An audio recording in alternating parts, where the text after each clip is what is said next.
बिस्मिल्लाहिर्रहमानिर्रहीम। कैसे हैं आप लोग? उम्मीद करती हूँ आप सब खैरियत से होंगे। मेरा नाम है ज़ुनैरा आसिफ़। ठीक है, आज हम पढ़ेंगे इंट्रोडक्शन ऑफ़ कंप्यूटर। अब आप ये सोच रहे होंगे कि ये जो चैनल है ये तो मैथ का है, लेकिन इसमें हम कंप्यूटर क्यों पढ़ रहे हैं? देखें, आप लोग को पता है जिस तरह ज़िंदगी में मैथ हमारे लिए ज़रूरी है, उसी तरीके से हमारी ज़िंदगी में कंप्यूटर भी ज़रूरी है। इस वजह से हम कंप्यूटर भी साथ लेके चलेंगे और मैथ भी साथ लेके चलेंगे। आप लोग को पता है कोई भी बैंक हो, हॉस्पिटल हो, स्कूल हो, जहाँ भी हम देखें वहाँ पे कंप्यूटर की नीड होती है। इस वजह से हम थोड़ा सा कंप्यूटर के बारे में थोड़ा सा डीपली स्टडी करेंगे, ताकि हमें पता चले कि कंप्यूटर हमारे लिए क्यों ज़रूरी है और हमने क्यों पढ़ना है। आज हम इसका इंट्रोडक्शन पढ़ेंगे और इसके अलावा हम इसकी डेफिनेशन पढ़ेंगे, बेसिक डेफिनेशन पढ़ेंगे, इसकी करैक्टरिस्टिक्स, इसकी प्रॉपर्टीज़ और इसके आज हम यूजेस पढ़ेंगे। ठीक है, आज हमने बस यही चीज़ें पढ़नी है, लेकिन हमने इसको अच्छे से स्टडी करना है ताकि हम इसको अच्छे से पढ़ सकें। ठीक है, अब देखिए आप लोग को इसमें आपको जो फोटो है उसमें आपको क्या नज़र आ रहा है। यहाँ पे मैंने डेफिनेशन लिखी है, what is the computer. Computer क्या है? Computer is an electronic machine which process raw data input into the meaningful information output also store output for later use. इसका मतलब ये कंप्यूटर जो है हमारे पास एक इलेक्ट्रॉनिक मशीन है, वो एक रॉ डाटा मतलब कि हार्ड डाटा स्टोर करने की एक हमारे पास एक फॉर एग्जांपल एक जैसे हम कोई भी चीज़ स्टोर कर लेते हैं ना, इस वजह से ये उसका रॉ डाटा स्टोर हम इसे कह सकते हैं। ठीक है, उसकी बेसिक डेफिनेशन क्या है? An electronic device that accept input store large quantity of data execute complex instruction which direct to perform mathematically and logical operation and output the answer in a human readable form.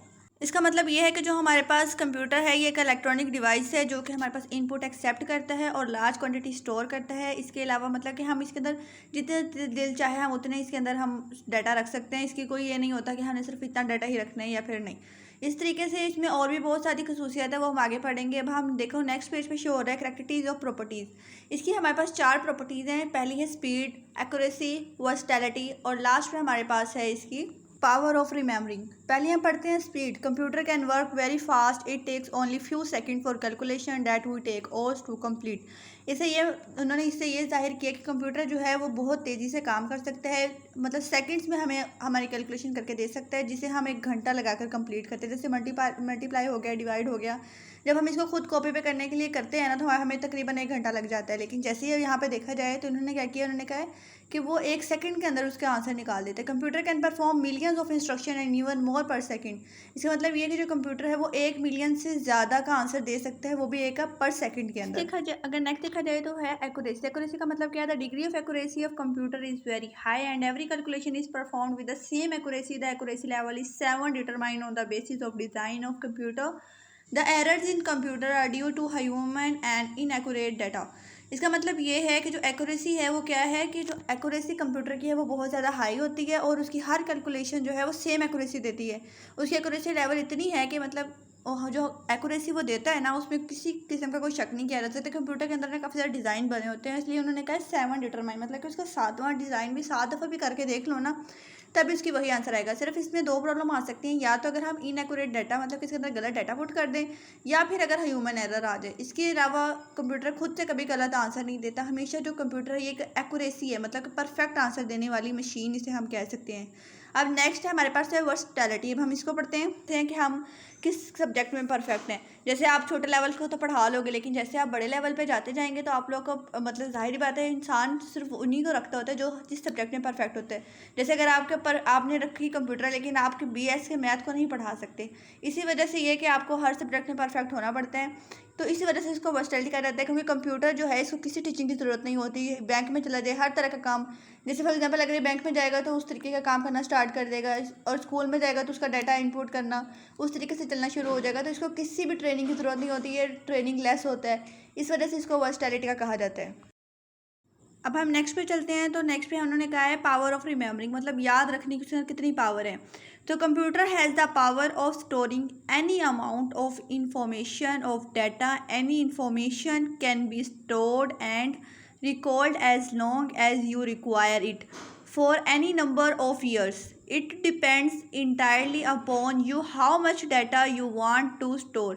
इसका मतलब ये है कि power of रिमेमरी कि उसके अंदर याद रखने की पावर कितनी है। जो हमारे पास कंप्यूटर होता है ये एक याद रखने की मशीन होती है, इसके अंदर हम जितना मर्जी डाटा जितनी देर तक मर्जी रख सकते हैं।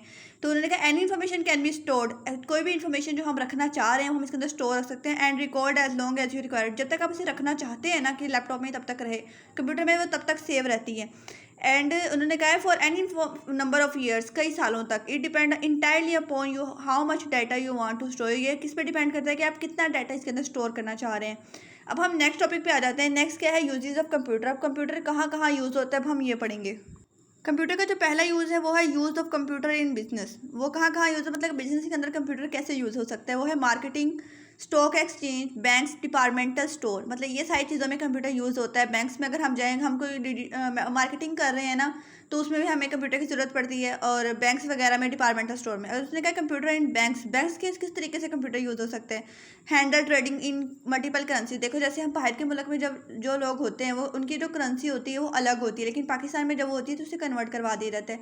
जैसे सऊदी अरब वाले हैं तो उनके क्या होता है, उनका रियाल होता है, तो उनका जब पाकिस्तान में उनके जो मनी आती है तो वो कन्वर्ट करवा देते हैं, करेंसी को कन्वर्ट करा के हमारे पाकिस्तानी रुपीस में बना देते हैं। ठीक है, उसको कन्वर्ट कराने के लिए भी सबसे जो इंपॉर्टेंट चीज़ चाहिए होती है वो होती है कंप्यूटर। कंप्यूटर के बगैर वो हम एक्सचेंज नहीं कर सकते।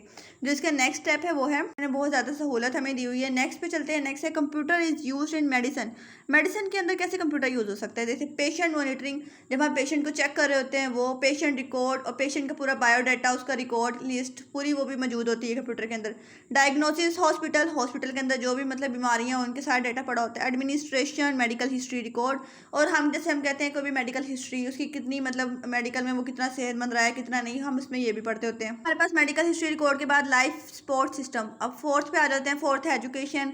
बेटर स्टडी मोड, हमारा मोड को अच्छा कर देता है स्टडी में। मोस्ट अंडरस्टैंडेबल एंड ईजियर, पढ़ने में भी आसानी होती है और हम समझ भी लेते हैं। Internal faculty provide a lot of information from any corner of the world. हम दुनिया के किसी भी कॉर्नर में हों, किसी भी जगह बैठे हों, हमें कंप्यूटर वो इन्फॉर्मेशन दे देता है, जिससे हमें समझने में आसानी हो जाती है। और ये हमें बहुत सारी वो फैसिलिटीज़ मुहैया करते हैं, मतलब आसानियाँ, सहूलियात हमें ये सब कुछ मुहैया करते हैं। पाँचवें बार आते हैं, वो है वेदर फोरकास्टिंग होता है। अब इसके अंदर बहुत सारी और इन्फॉर्मेशन ऐड कर सकते हैं कि ये और कहाँ कहाँ यूज़ हो सकता है। ठीक है, इसके अलावा हम कंप्यूटर के यूजेस पढ़ लिए हैं। अब हमने इसका मेन इंट्रोडक्शन क्या पढ़ा है, हमने इसका इंट्रोडक्शन पढ़ लिया है, इसकी बेसिक डेफिनेशन पढ़ ली है। उसके अलावा हमने इसकी करैक्टरिस्टिक्स पढ़ ली हैं, प्रॉपर्टीज़ पढ़ ली हैं। अब यूजेस भी हमने इसके पढ़ लिए हैं। कल हम इंशाल्लाह हम इसकी टाइप्स पढ़ेंगे कि इसकी टाइप्स कौन कौन सी हैं, और with respect to dash dash, मतलब जिस जिसके रिस्पेक्ट टू है उसका पढ़ेंगे।